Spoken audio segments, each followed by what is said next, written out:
here at Willow's Lodge in Woodinville. This is an event called North of 95. Woodinville Wine Country's top-rated wineries are here tonight, and we are here with John Bookwalter of J. Bookwalter.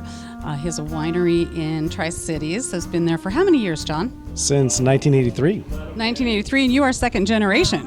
According to our DNA, yes.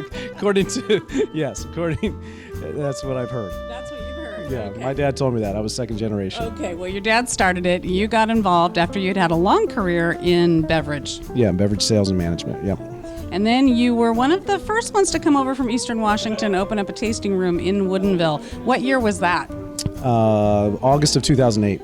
2008, and from 2008 till today, there's probably been an addition of 75 more wineries and tasting rooms in Woodinville. What do you say about that kind of growth?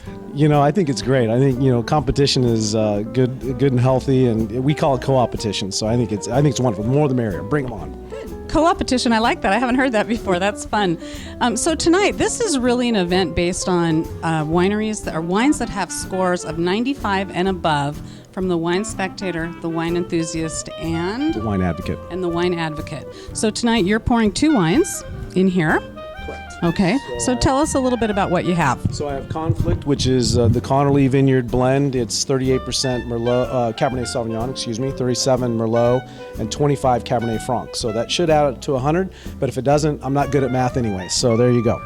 And then the tin label, if you will, or the pewter label, is our Chapter Series, which is our very top level wine. We don't make it every year, so I've only made 4 of these since 2002. This is actually about 65% Cab, 25 Cab Franc, and 10% Syrah. So again, I think that comes close to 100, hopefully, but certainly a wonderful wine that we don't make in every year. Okay, well, we're not going to do any math on you, I promise. But No. But what I would want to know, so what does it take to get a score of 95 and above? I mean, what does that mean? Well, I think, it certainly takes a great vintage, and we don't get to change what Mother Nature does. So we are just stewards of her byproduct, if you will. So I think it takes really vigilant efforts in the vineyard, first of all, throughout the entire season. These are both 2009s, which was a very generous and warm season. And then, if we do it right during fermentation and extraction and our barrel aging, we get to almost be lazy and just put it in the bottle. And then you hope that, somebody like the Wine Advocate or Spectator or Enthusiast enjoy the wine. And, historically we've done well, but certainly 09 we did exceptionally well. And when a score comes out like that, I know what it means to you, that, it's really an endorsement of the hard work that you've put into it, plus, of course, a great vintage. But what does that do in the sales of the wine? It does help. I mean, I have to admit, as much as I don't want to admit, but it's great. And I think it's just also a validation of our efforts. I mean, we really try year-round in the vineyards to adapt to whatever the season, whatever that vintage is bringing to us.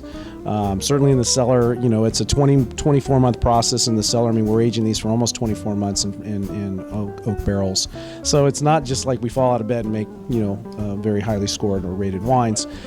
So it's a validation of our efforts, and that feels good when you've worked for many, many years to get these scores. But certainly on the sales end of things, people perk up and say, "Oh, it's 95. It must be good. I'll buy it. I don't care if it tastes good or not." They do taste good, but it does help. Absolutely, it does. Well, there's a little bit of vetting that has gone on there, where you've had experts taste them, and they have made that decision based on a number of qualifiers, and it does say a lot. So this is exciting tonight. I know the consumers are going to have a great time, really, really getting into what it takes to, these wines, and talk to the winemakers themselves. Often you're at events and we don't get to see John Bookwalter, past a wine commissioner, director, and everything. They don't let me across the pass that often anymore. My ankle bracelet doesn't let me go there. So, it's great to be over here. And this is a wonderful event. I mean, you don't oftentimes see this type of featured wines, above, and these have been sold out for a number of years. So a lot of us have dug into cellars, as I can see, to bring these to the consumers and let them try them. Very good. Well, thank you so much for joining us, John. It's always a pleasure to see you.